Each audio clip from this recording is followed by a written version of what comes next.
Good morning, everyone, and thank you for joining the Nursing Home Quality Care Collaborative. Before we get started, I just want to shout out to Morgan. Morgan, can you mute everyone on the line, please?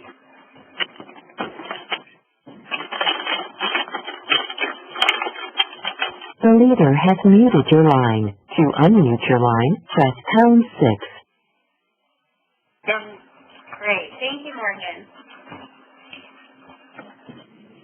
Okay, so my name is Melissa Miranda, and I'm going to quickly review a little bit of information about the collaborative before I turn it over to today's moderator, Russ Cooney.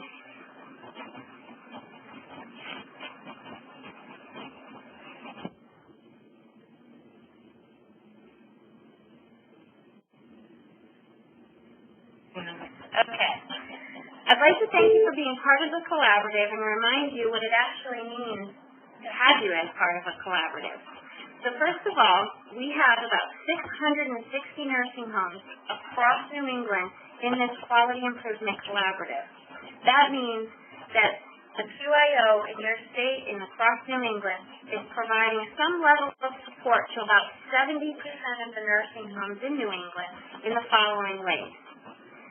We can provide technical support related to quality improvement by telephone, email, or coming to your facility. The QIO can help identify strategies for your QAPI plan. We've organized some affinity groups, which are just informal conference calls where we invite nursing homes and some topic experts to come on and discuss topics of interest that we've gathered from you. So, for example, we have an affinity group on pain, we have one on antipsychotic medications, and we currently have one on staff stability. We also support you by collaborating with long-term care stakeholders, both in your state and regionally. We ensure that they're informed about the work, invited to offer input, and to partner to bring educational opportunities to you. Our latest stakeholder group is our Patient and Family Advisory Council, which is a group that just formed with representatives throughout New England, and we're hoping to begin to hear more from that group and get their input into some of the work. We're also making education available to you when you need it through a virtual learning series like today, where we have subject matter experts and resources about best practices that will result in improvement for you. And last but not least, we are providing you with data to help track and trend and monitor areas of strength and to identify opportunities for improvement. You'll probably notice that we frequently review elements of QAPI as we go because our team is here to support your quality improvement efforts. Education is key to success. It's imperative that your team stay abreast of best practices, systems changes, and industry news, and we're here to be that resource for you.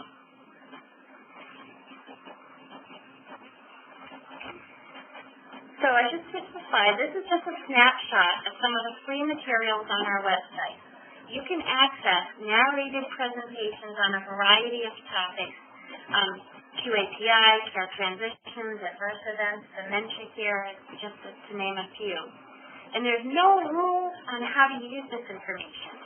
So it's there for you to download or access right on the website to educate or re-educate your staff, assist in quality improvement efforts, or to just be a framework to get started if all of this is new to you.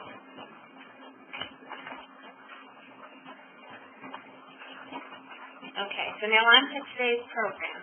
I'm happy to introduce Russell Cooney, who will facilitate today's presentation entitled Shot from the Heart. Over to you, Russ. Good morning, everyone. I'd like to thank you for joining us for the webinar presented by the New England QIN-QIO. Shot from the Heart, everyone's role in protecting our residents. Before we get started, I'm going to quickly review a few housekeeping items. This call will be recorded for training purposes. I'll provide you with details on accessing the recording at the end of the webinar. The phone lines will be on mute for the duration of the presentation. At the end of the presentation, I will share with you an immunization tracking tool and would ask that you review it and be prepared with questions and suggestions at our follow-up call on September 29th at 11. At the end, we will take questions as time allows, and I will provide you instructions on how to unmute your line. Now I will introduce our speaker. We are very pleased to welcome Dr. Stefan Gravenstein, who is a very well-known nationally and internationally for his work in the immunization field. He is Clinical Director of Quality Improvement at Health-Centric Advisors, Professor of Medicine and Clinical Director for the Center for Geriatrics and Palliative Care at Case Western Reserve University, an Adjunct Professor of Medicine and Health Services Policy and Practice at the Warren Alfred Medical School of Brown University. Dr. Gravenstein has a long-standing interest in immunity, inflammation, and aging, especially in the context of influenza and nursing home care. And these are the topics of the majority of his publications. Welcome, Dr. Gravenstein. Thank you, Russ. Good morning, everybody, and thank you for joining us. Russ, are we allowing folks to interrupt us if questions come up, or am I just going to go through this? No, you'll just go through and we'll take questions at the end. Okay. So the goal today is going to be to talk about current trends in adult vaccination, who to vaccinate within your facilities. Next slide, please. Reduce.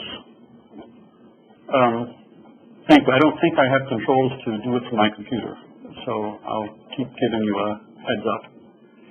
How to reduce influenza and pneumonia in your facility, and then improve documentation and tracking of residents and staff. So hopefully by the time we're finished, you'll have an idea about how to implement new practices in your facility. Russ will follow my presentation with a discussion about some tools that you can use that may be useful in helping your facility reach its vaccination goals. Next slide, please.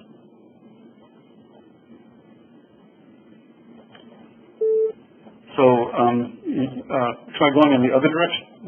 I'm looking at a graph now. Much of pneumonia and influenza are vaccine preventable. And in the graph that they're going to show you in a moment, you'll see a trend, a downgoing trend of pneumonia and influenza that's age-adjusted death rates by year. Go to dancing slides.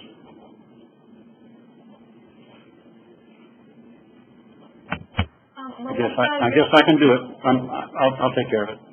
Actually, Dr. Gravenstein, you can't advance the slides yet. Melissa, if you want to pass the ball to Dr. Gravenstein, he can advance them on his own. I think I can now. Which slide do you see? We actually just see your image. You can advance it, but we can't see them as they're advancing, so. Okay. Now you have control, Dr. Gravenstein. Okay, I feel powerful. So here's a graph that's showing declining rates of pneumonia and influenza. It's age-adjusted over the last 15 years, and you can see that there's a downgoing trend. And this downgoing trend represents, I think, improvement in vaccination rates overall. It's been going down by a rate of 3.8% every year since 1999. And our vaccination rates in the people who have most of the pneumonia and influenza that results in hospitalization has gone up. It's more than doubled in that same time period.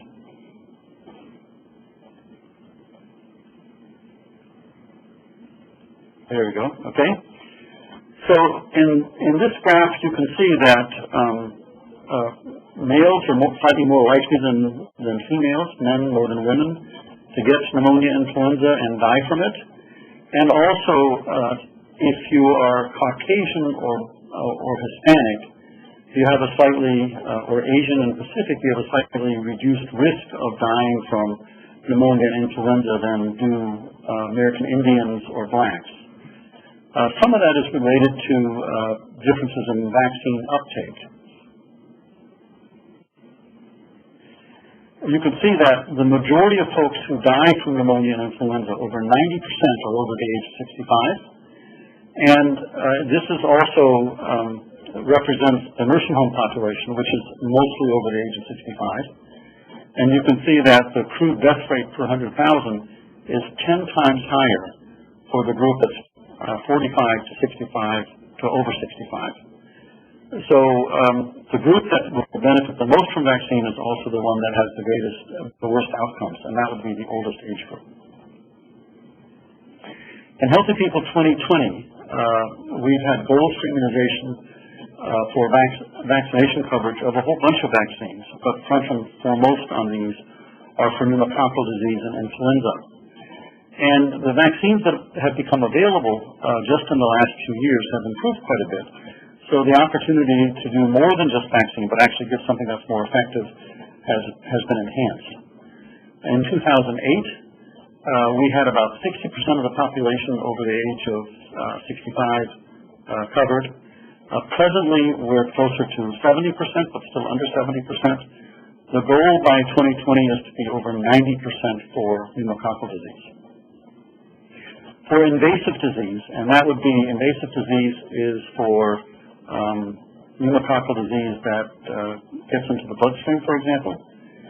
The baseline rate is 40.7 per 100,000 adults over the age of 65 in 2008. And our target rate is to drop that by about 25% down to 30 cases. And you'll see from graphs I'll show you later that we're well on our way to reaching that goal. And that is in part related to the better quality of the newer vaccines, that they're more effective in preventing this kind of disease. The other thing that happens when you prevent influenza pneumonia is that when people don't come in with the respiratory symptoms, they're not as likely to get antibiotics. And so the exposure to antibiotics and the downstream effect of getting antibiotic resistance is also going down. So the baseline rate for antibiotic-resistant disease is 12.2 per 100,000 cases over the age of 65 back in 2008. And the goal is to reduce that by 30% down to 9 by 2020. Finally, for flu vaccine coverage, the current coverage is about 80% of nursing home residents, about 67% of the general outpatient population. We're only at about 55 to 65% for nursing home healthcare workers. That's abysmally low. Nursing home healthcare workers have the lowest influenza vaccine uptake of any group of healthcare workers. So for some reason, we're having trouble conveying the message that getting a vaccine for healthcare workers protects the residents that they provide care for, keeps them healthy at work, and saves employers money if they will foot the bill for the vaccine. The goal for coverage is 90% of residents and 90% of staff. So I think we'll get there for the nursing home residents. We have a lot of work to do to change the rates for staff. So here you can see the Healthy People 2020 goals. You can see the goal is 90% for influenza vaccination, and for high-risk adults that are not in nursing homes, the goal is 80%. And you can see we have a long way to go for that. So this is for the outpatient older adults.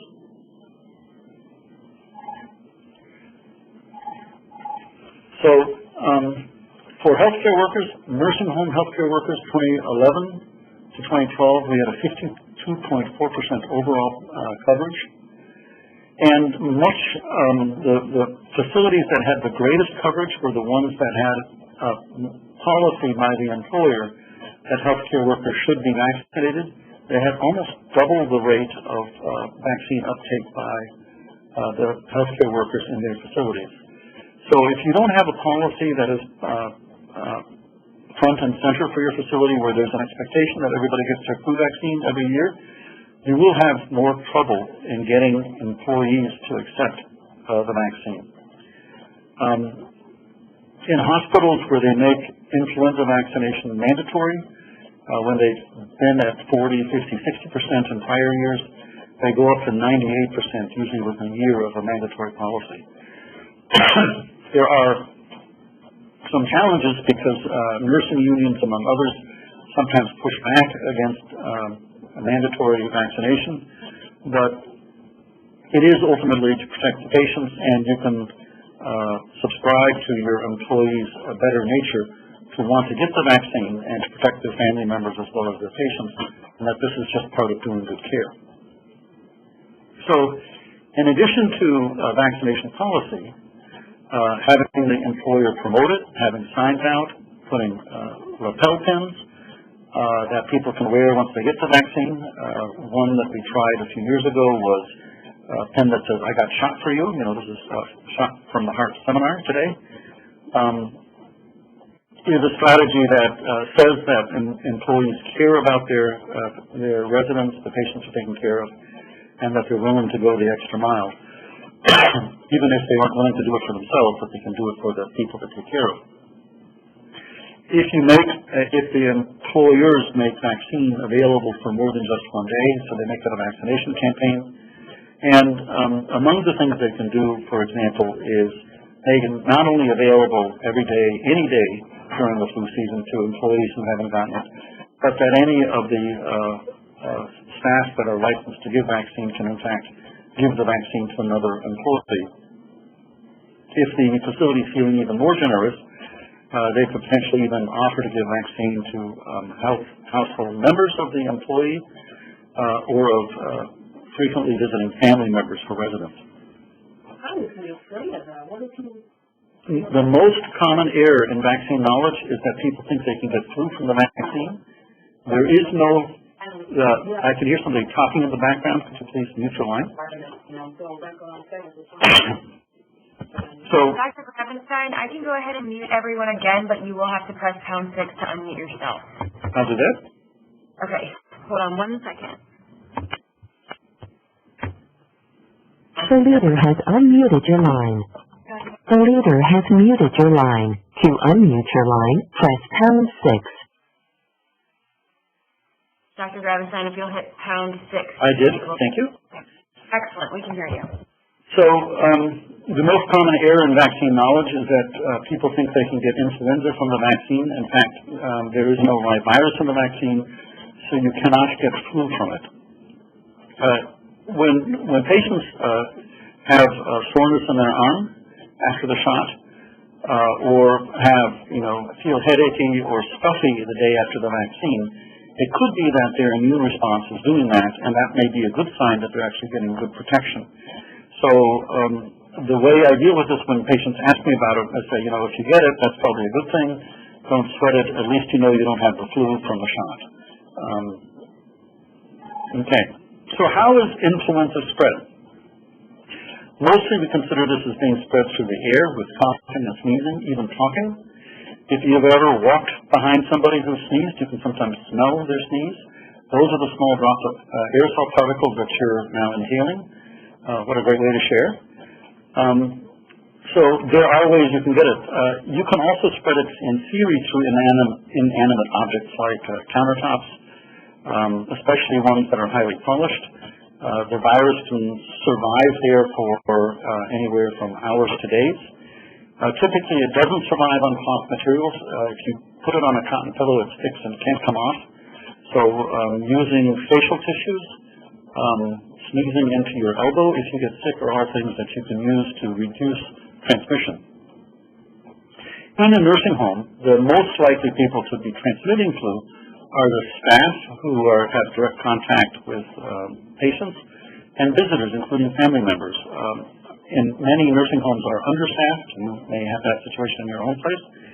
And you'll know how hard it is to call in sick when you don't have enough staff to do the work, which means that when you come in sick, you're actually more likely to spread whatever it is you have to other people in the facility. So recognizing that you shouldn't come in or you should be on an antiviral or something to reduce your risk of transmission would be part of a strategy to reduce the risk of flu for the folks that live there. People don't know that they can unwittingly transmit flu to others even when they're still feeling well, which is a reason that they should be vaccinated. Healthcare workers should be vaccinated. If you have somebody who says, well, I never get the flu, that just means they never knew they got the flu.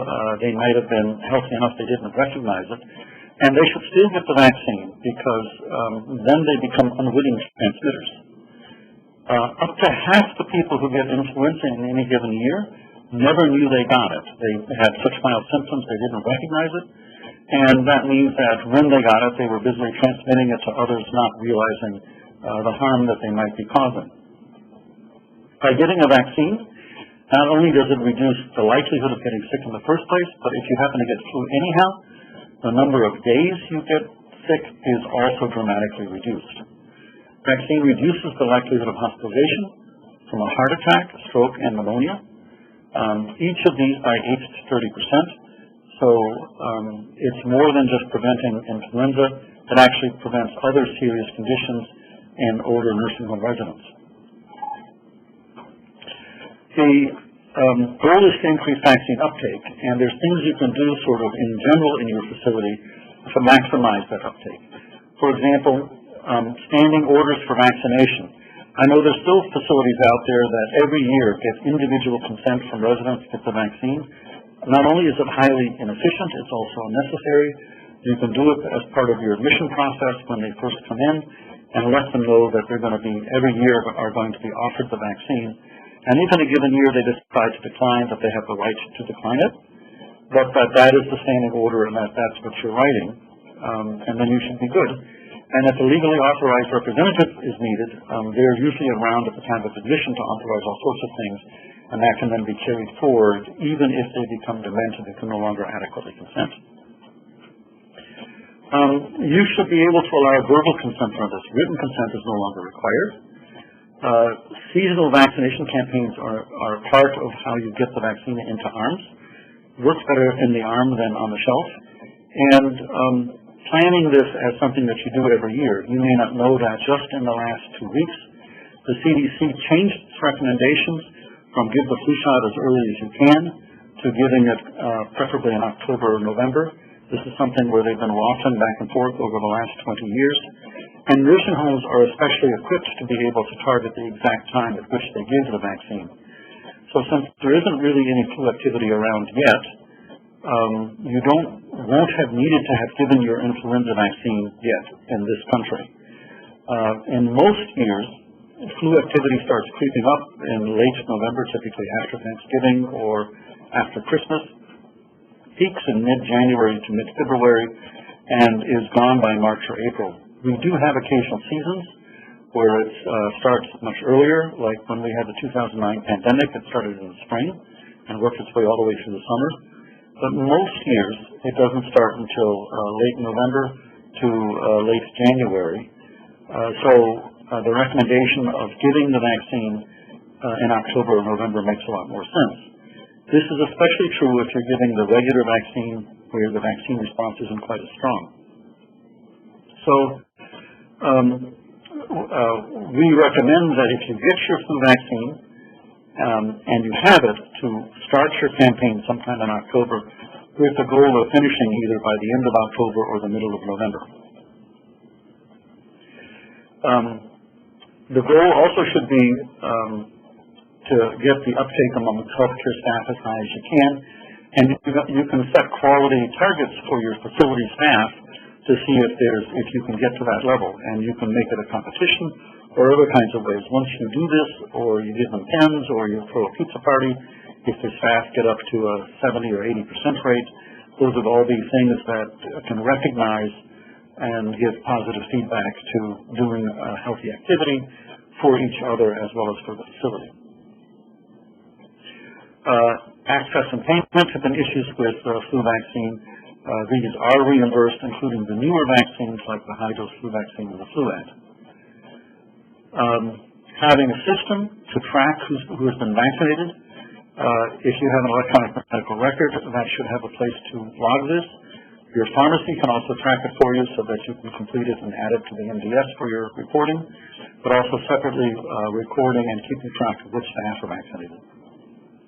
And finally, education can help with vaccine uptake, like what we're doing today. So common myths are the vaccine contains an unsafe preservative. That is not true. The preservatives are safe, and if you get single-dose vaccines, these are pre-filled syringes, those are typically preservative-free. That you get flu from the flu shot? No, you don't. There is no live virus. You can wait until flu is here to get your shot. No, you don't actually want to wait quite that long. If flu is already circulating around, you should hurry up and get it in. If it's not around, October, November would be the time for vaccination. That would be an ideal time. If you think you're going to miss an opportunity in October or November to get vaccinated, then you should go ahead and get it earlier, like in September. The last myth here is it's enough if I am vaccinated, I don't need my family to get it too. No, because it's transmitted among everybody, and you can still sometimes get influenza even if you've been vaccinated. it'll be a milder disease, but if everybody around you is vaccinated, then they are less likely to transmit it to you and for you to get it in the first place. So here's some take-homes. Get standing orders for residents and for any nurse to give it to other healthcare workers.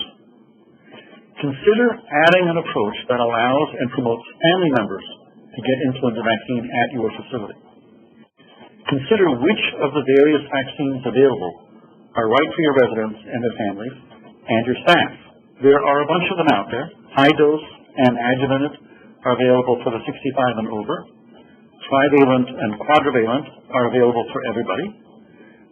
Those are all available intramuscularly, but there's also intradermal and intranasal available for younger adults.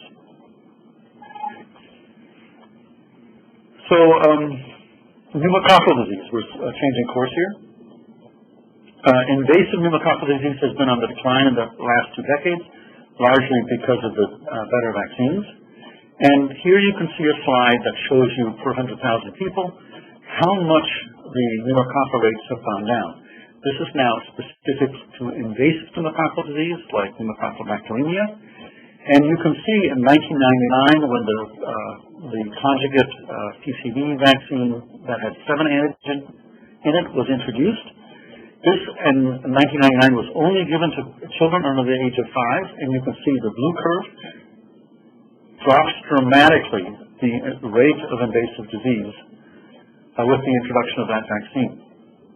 And you can see the red curve, which is the folks over 65, as fewer children had it, also the rate of invasive disease in older adults started coming down too. So you can see children were giving it to older adults, but it didn't eradicate it completely. You can see there's still 20 cases per 100,000, down from 60 to 80. And in 2009, the PCV13 was introduced. And you can see at that time they added 6 more antigens, so now they have 13 antigens, not yet the 23 in the regular pneumococcal polysaccharide vaccine. And you can see again in the children under the age of 5, it came down first, and there's a little lag, but there's also in the older adults, it also has been tracking. Meanwhile, the vaccine has been recommended for use in older adults, and we'll talk about those recommendations in a second. So we expect both those curves to continue dropping in the upcoming years. So you can see here's a graph of pneumococcal vaccine uptake, and the target here is 2020 is for 90%. And you can see in this graph it goes from 1998 up to 2013, and it's been gradually inclining, and the dashed red line is where we hope to be in 2020. So you can see we have a ways to go. So there's 2 products out there for pneumococcal vaccines. One is called PCV13, the brand name is Prevnar, and the other one is pneumococcal polysaccharide vaccine 23, which has 23 antigens, so 10 more than the PCV13. And that's the one that we've been giving now for decades. PPSV23 is also called Pneumovax. The adult Committee on Immunization Practices has made recommendations that aren't entirely without controversy. It's a complex regimen. You have to give more than 1 shot because you want ultimately to get your patient population vaccinated with both of these. And there's also issues about how do you know if they've had the shot in the past, if they just came into your facility, and what do you do then? The thing that we should take comfort from is that there's a lot of herd immunity in the U.S. to strep pneumonia. And so as much as that might mitigate the benefit somewhat, it also means that when anybody gets a pneumococcal vaccine, it protects other people. As you saw, the old people were being protected when the children were vaccinated. So the more the folks we get vaccinated, the less invasive pneumococcal disease the population will experience. So there's the 2 brand names, PCV13 and PPSV23. And here you can see the vaccination schedule. So for folks over the age of 65, if you cannot get a history of a vaccine before, you want to give them PCV13 as their first vaccine. And then a year later, but at least 8 weeks later, you can give them the PPSV or the Pneumovax, so that within a year they'll have received both of them. Ideally, they would have this as a record they can keep in their wallet if they're going to be discharged from your facility, so if they have to get the vaccine while they're in skilled care, you'd want them to know that later on.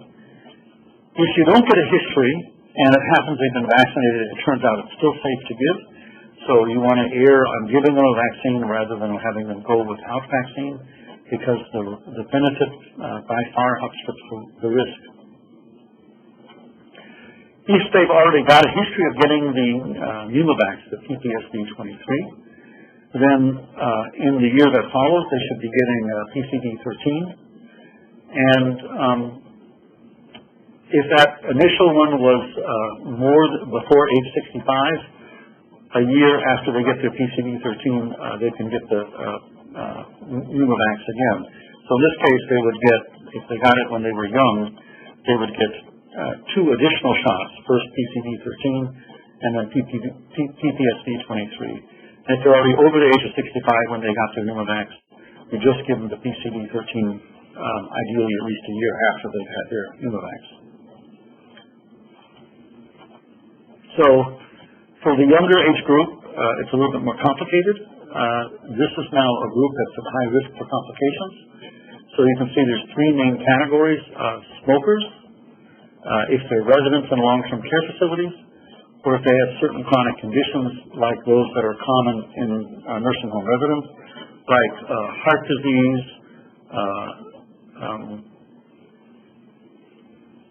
liver disease, diabetes, alcoholism. So all of those individuals would be expected to get Pneumovax between age 19 and 64. If they're immune compromised by chronic renal failure, nephrotic syndrome, or they've had a spleen taken out, or they have functional ischemia, you give them the entire series, but you do it at an accelerated pace, first PCV13 and then the Pneumovax, and then you wait 5 years and you give them a booster of the PPSV23.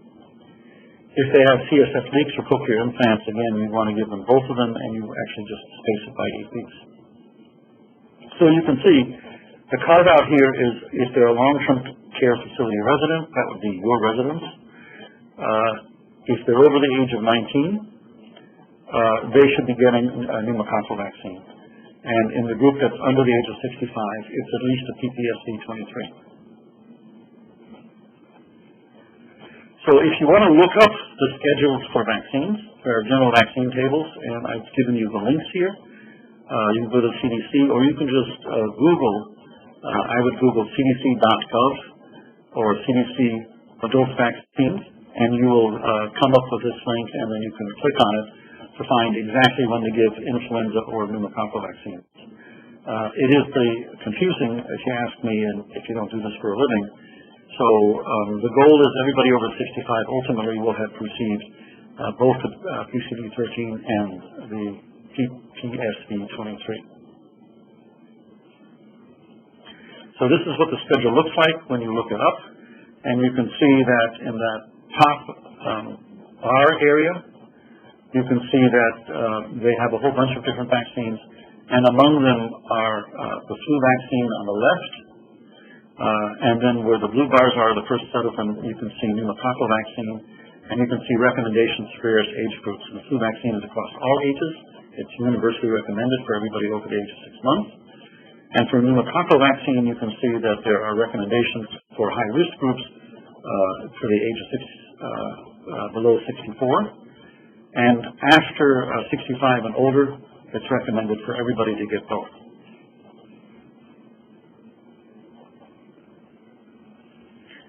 So what's useful about these tables is if your employees are arguing about whether they should be getting it or not, you can look at, you can show these recommendations, so it's not just about your facility making some silly recommendations, but these are actually recommended by all the major trade associations.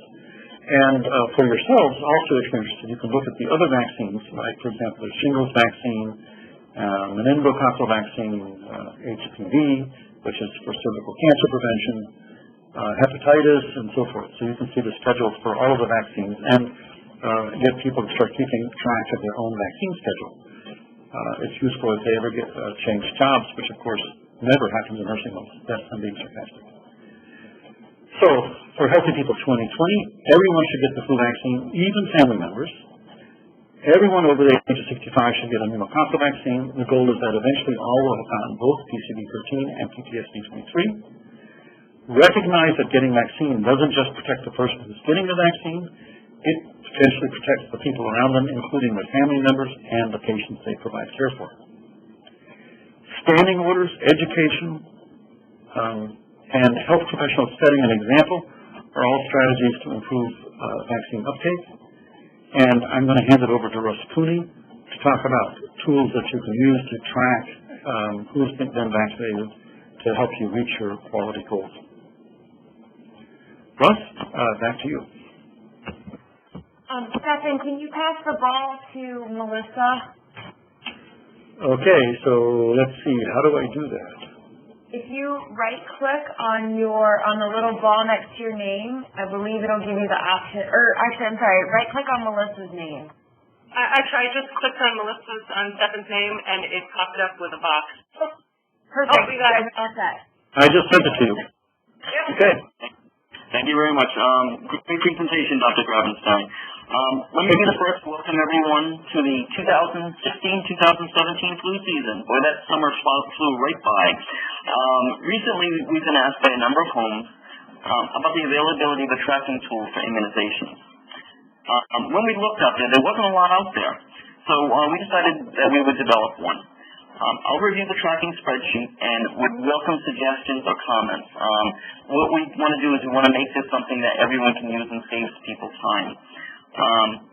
If you type any comments or suggestions into the chat, we'll address them and I'll follow up with that. Okay, next slide, please.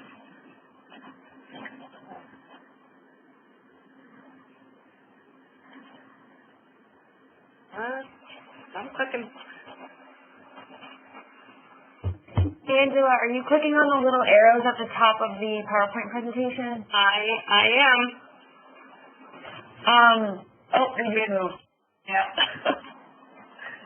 Okay. As you can see from the first slide, we've included spaces for the patient's name, the admission date, and for each test or immunization. We also included dates given to make it easier for the MDS staff to have them when they complete reports. This should reduce the need to go to the patient's chart more than once to get the data. And as you can see from the key, there are categories for vax given, offered and declined, NA, and missed opportunity. All those formulas in the spreadsheet are set to calculate an accurate percentage with only missed opportunities counting against your total. NA is used when the individual either has an exception or is not due.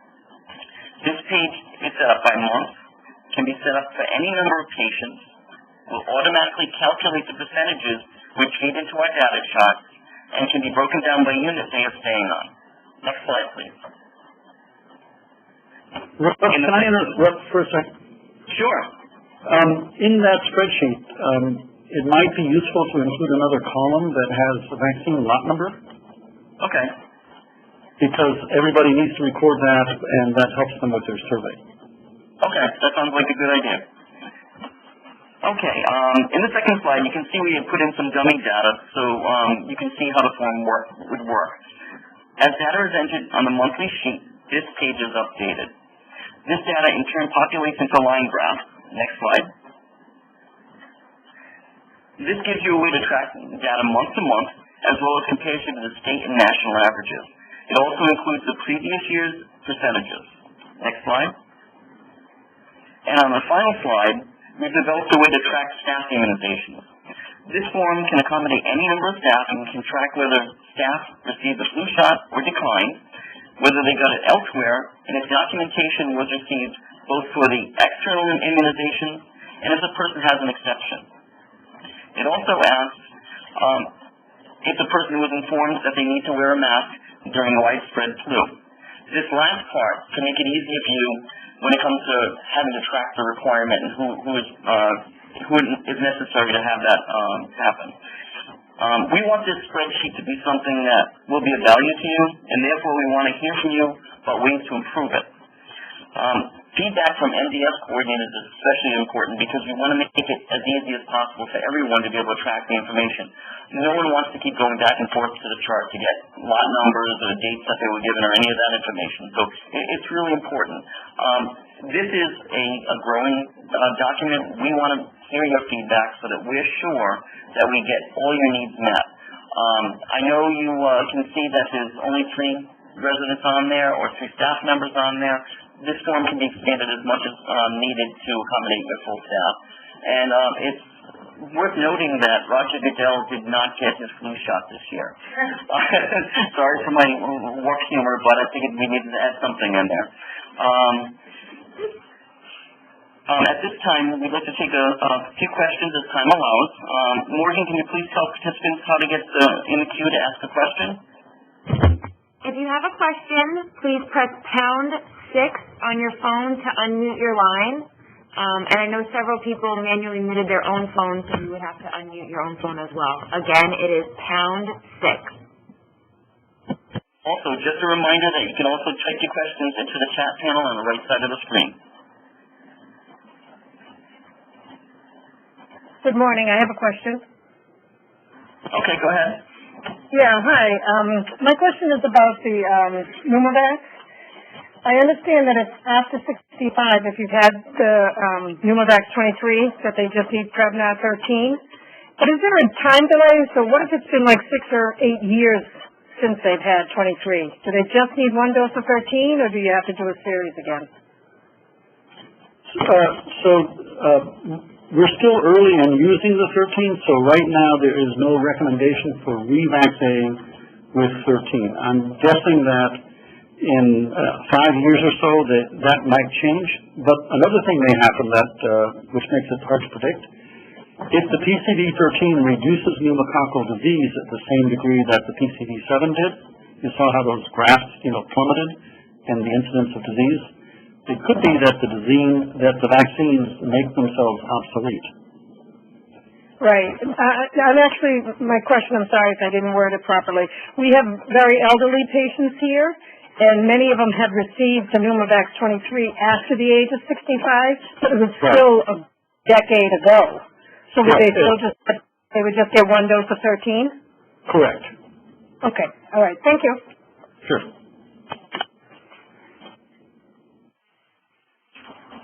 Is there any other question?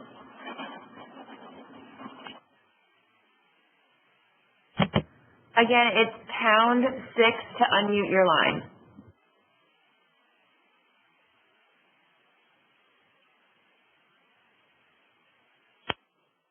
I have a question about the tracking form. Sure. Where do I find this? Where is this tracking form located? We haven't distributed at this point. What we want to do is we want to make sure that everything is in place and that we get formulas to assure that the calculations are happening for you. Okay. What we'll probably do is we'll probably release it to a few homes to test it out and make sure that it works properly, and then we get it out more widespread. Okay. And Russ, we can, once the form is complete, we can add it to the website, and so that people can download it. Okay, great. I have a question. Can you hear me? Yeah? Hi. So I'm calling from Marist Hill in Waltham. My name is Carolyn, and I'm calling because, and you may have covered this, excuse me, but with reference to the intranasal flu implementation, I thought I just heard something recently on the news that wasn't going to be offered this year because they found that it's not effective. Can you comment on that?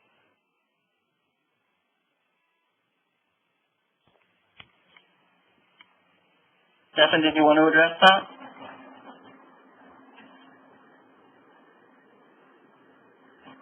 Well, I think he... Now I'm off mute. Sorry, I was distracted so I didn't get the question. Can you hear me again, please? Repeat the question?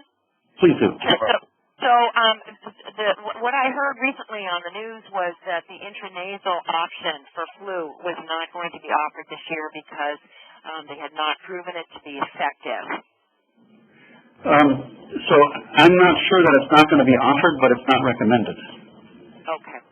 So that's a slight nuance on that. And so it used to be up to about 4 years ago, at least in children, the intranasal version was considered a superior kind of vaccine because there was evidence that when children were vaccinated with it, teacher absenteeism went down, so that it gave herd immunity and protection in schools.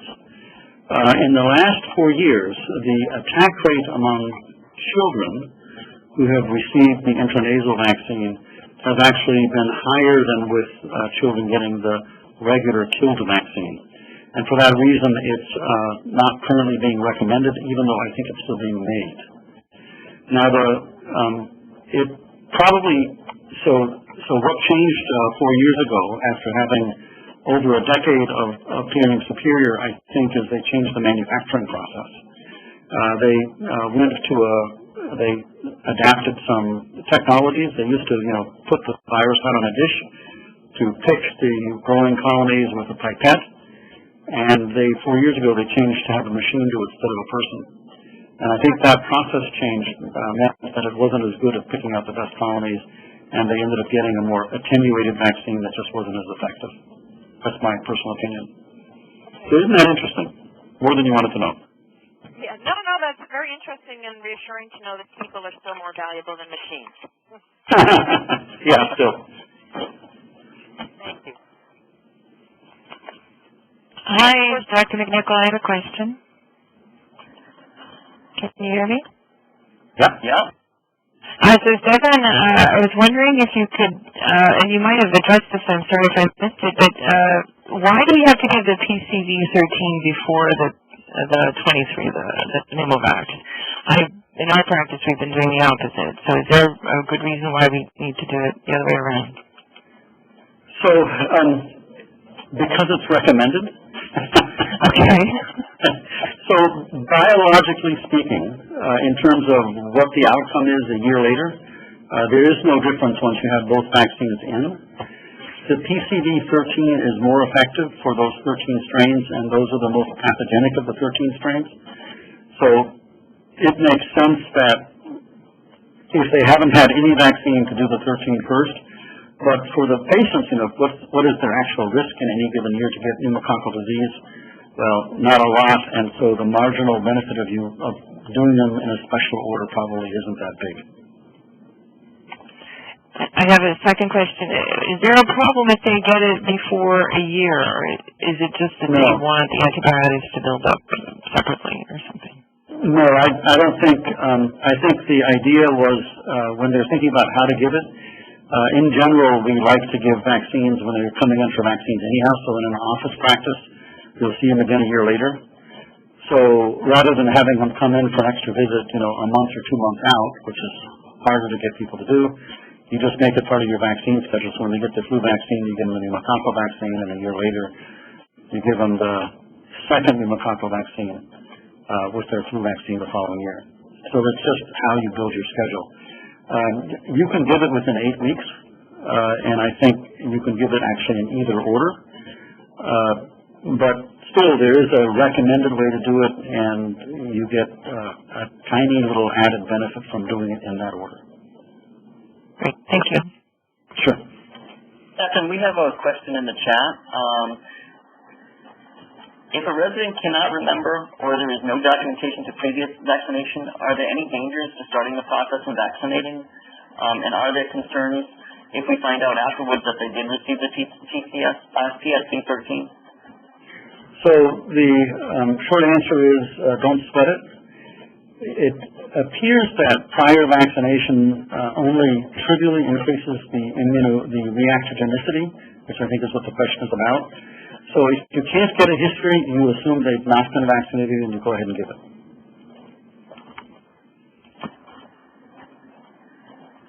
I have a question. Okay. Once these pneumonia series have been given, is this a lifetime, or do they have to repeat it like 20 years down the line or 10 years down the line? So the short answer is from what we know today, presume it to be lifetime, but, in 5 years they're going to change their mind. So with the PPSV23, I was pretty confident that at some point they would recommend, like the earlier caller asked, well, they got it when they're 65 and now they're 85, shouldn't they be getting it again? And I would have expected that they would eventually have done a revaccination with the PPSV23. But in fact, the PCV13 is so effective that that may not be necessary. So we're not yet at a point where we are recommending revaccination except for the group that got their first dose before age 65.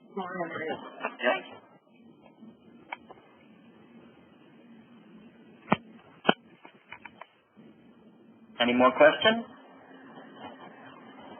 Great questions. Absolutely. Okay, so we're going to be giving you a few minutes back to your day. I'd like to thank everyone for a great discussion. Oh, we have another question. I'm sorry. Do you see that question, Stefan? Regarding standing orders for flu vaccine was recommended in the presentation. My facility sends out vaccine information statement and consent forms for the flu vaccine each year to our residents and their healthcare providers. Is consent necessary each season? And if we have standing orders for flu vaccine, do we have to have signed acknowledgement of a VIS? And the answer is, you do your consenting with the standing orders originally to let them know that that's part of what your facility does. Verbal consent is adequate, and the standing orders can flow from year to year, so you don't have to renew them each year. And at the time of the flu vaccine, you give out the VIS statement, right? You can do that, right. So again, with nursing home residents, you can argue about how many of them actually benefit from the VIS. That is a comment about their cognitive ability to comprehend what you're handing them. So again, you can do it with verbal consent, and you can make the VIS available. And the way I would do that is for the residents that have the ability to understand, is to say we were back in our flu season. We'll keep some VISs up at the nurse's station or where your family can see it, so anybody can have a copy, rather than physically passing them out to each resident. And of course, that's based on what your current policy is. Yeah, so you've got to follow your policy, but I recommend that you update a policy to have a standing order if you don't have it, and make it part of your admission process, and then if you're actually consenting folks individually every year, move it to a standing order, and then that time that you're spending now will be time where you can be doing other things next year.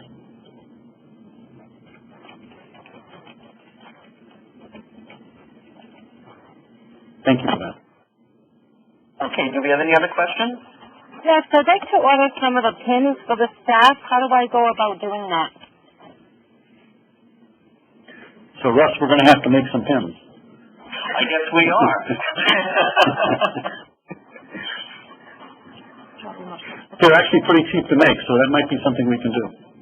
Right. And also on the CDC website, they offer some templates to make pins if you'd like to do that, but we'll see what we can do. Okay. Thank you. Okay, any other questions? Yeah. With a tiny little smile. And they were all different colors. Okay. Well, thank you everyone for a great discussion, and thank you again, Dr. Gravenstein, for your presentation. I just have a few last announcements before we end today's webinar.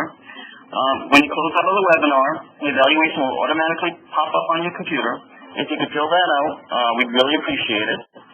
If you don't have time to fill the evaluation out right now, or you're currently sharing the computer with someone, you'll receive an email tomorrow with a link to the evaluation as well as the link to the event page of our website. The email will contain information about our follow-up event on September 29th. The PowerPoint for today's presentation is already posted on our event website. And within the next few business days, a recording and transcript of the webinar will be added.